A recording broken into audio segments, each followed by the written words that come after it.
എന്താ ഞങ്ങൾ എന്തിനാ ഇങ്ങോട്ട് വന്ന്? ആരാ ക്ഷണിച്ചത്? റസിനെ ഇവിടെ കേട്ടോ അവര് താമസിക്കണത്. നല്ല ലൊക്കേഷനാണ്. ഈ ലൊക്കേഷൻ ഏതാ? സ്ഥലത്തിന്റെ പേര് പറയും. ന്യൂ സലാത്ത അല്ലേ? അടിപൊളി അടിപൊളി. അപ്പുറത്തൊരു പാർക്ക് ഉണ്ട് അല്ലേ തൊട്ടടുത്ത്? ഓക്കെ. ഇവിടുത്തെ പ്രധാനപ്പെട്ട ഡെസ്റ്റിനേഷൻസ് ഏതൊക്കെ places? Purple island, glass bridge, പിന്നെ വേറെ കുറച്ചുണ്ട്. ഒക്കെ കാണിച്ചു തരാ. ആരെ കൊണ്ടുപോവാ നിങ്ങളെ? ഞാൻ കൊണ്ടുപോവാ. സുഹൃത്തുക്കളെ, ഖത്തറിൽ എത്തിയിട്ടുണ്ട്. കുറച്ച് ദിവസം ഖത്തറിലുണ്ട്. ന്യൂ സലാട്ടയിലാണ് താമസം. എൻ്റെ ബ്രദറിൻ്റെ കൂടെ, വൈഫിൻ്റെ അനിയത്തിൻ്റെ കൂടെയാണ് താമസിക്കുന്നത്. ഫാമിലി എല്ലാവരും ഉണ്ട്. അപ്പോൾ ഒരുപാട് പ്രിയപ്പെട്ടവർ നമ്മുടെ ഇവിടെ ഉണ്ട്.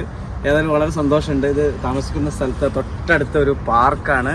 വളരെ മനോഹരമായിട്ടുള്ളൊരു പാർക്കാണ്.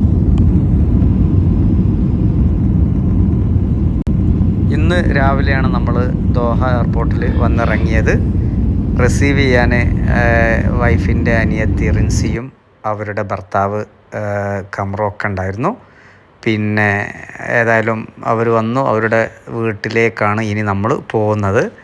കൊച്ചിയിൽ നിന്നാണ് നമ്മൾ ഫ്ലൈറ്റ് കയറിയത്. ഇത് നിന്റെ ബ്രദറല്ലേ? പേര് പറയും. നമ്മൾ താമസിക്കുന്ന വീടിൻ്റെ തൊട്ടടുത്ത് തന്നെ നല്ലൊരു പാർക്കുണ്ട്. അപ്പോൾ കുറച്ച് നേരം ഒന്ന് നടക്കാൻ ഇറങ്ങിയത്. വന്ന ഉടൻ തന്നെ ഇളച്ചിയുടെ നൈസ് പത്തിരി, ചിക്കൻ ഫ്രൈ, ചിക്കൻ കറിയൊക്കെ കഴിച്ചിട്ടോ. ഏതായാലും കുറച്ച് ദിവസം ഇനി ഖത്തറിലുണ്ട്. കുറച്ച് ചെറിയ പ്രോഗ്രാമുകളുണ്ട്. ഞാൻ നമ്പർ ഒന്ന് ഇവിടെ കൊടുക്കുന്നുണ്ട്, ഖത്തർ നമ്പർ.